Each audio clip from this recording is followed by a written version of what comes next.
नमस्कार।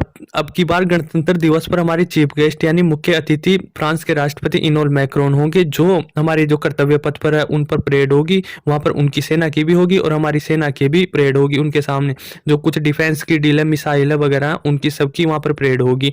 उसके साथ-साथ ही जो फ्रांस से हमें खरीदे गए थे राफेल, वह भी वहाँ पर करतब दिखाएँगे। बाकी जो कुछ खरीदे थे हमने और कुछ वहाँ पर हमने मेक इन इंडिया के द्वारा बनवाया था वहाँ से टेक्नोलॉजी लेकर। तो थोड़े ज़्यादा तो मतलब थोड़े से तो वहाँ से लिए गए थे राफेल और कुछ यहाँ पर ही बनाए गए थे। तो फ्रांस से हमारे काफ़ी अच्छे संबंध है। संबंध के साथ ही हमें मतलब फ्रांस की जनसंख्या 6 करोड़ है। 6 करोड़ बहुत अच्छे संबंध है हमारे, पीपल टू पीपल भी अच्छे रिलेशन है, ज्योग्राफिकल भी हमारे रिलेशन अच्छे हैं और जो हमारे आयात निर्यात होते हैं वह भी अच्छे संबंध है। तो इस बार इमैनुअल मैक्रोन आ रहे हैं भारत चीफ गेस्ट बन के। पर भारत का प्लान दूसरा था। इस बार भारत फ्रांस के राष्ट्रपति को नहीं बुलाना चाहते थे। भारत का नरेंद्र मोदी का कुछ अलग ही प्लान था।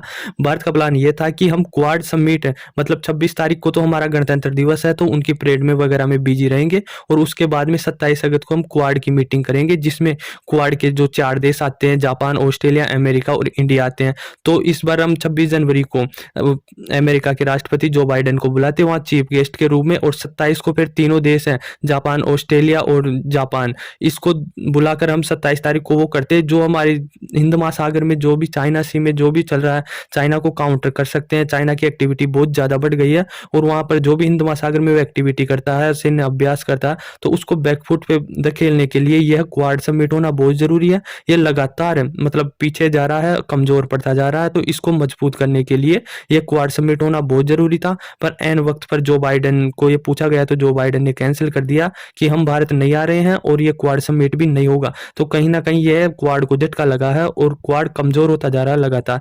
तो यह मतलब नहीं आने पर जो बाइडेन नहीं आएँगे तो 3 देश भी नहीं आएँगे, तो ये क्वाड समिट नहीं हो पाएगा। तो ये चाइना के लिए एक बड़ा कदम होगा, जीत का मायने रखेगा।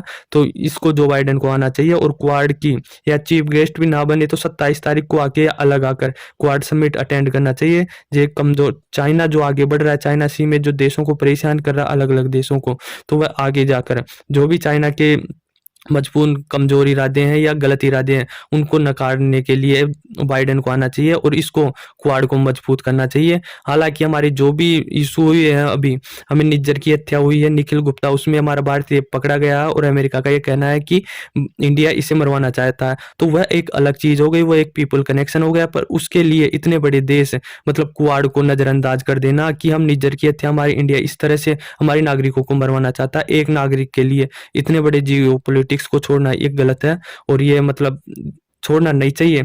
बाकी ये आपके हैं, आई होप आपको समझ में आया होगा।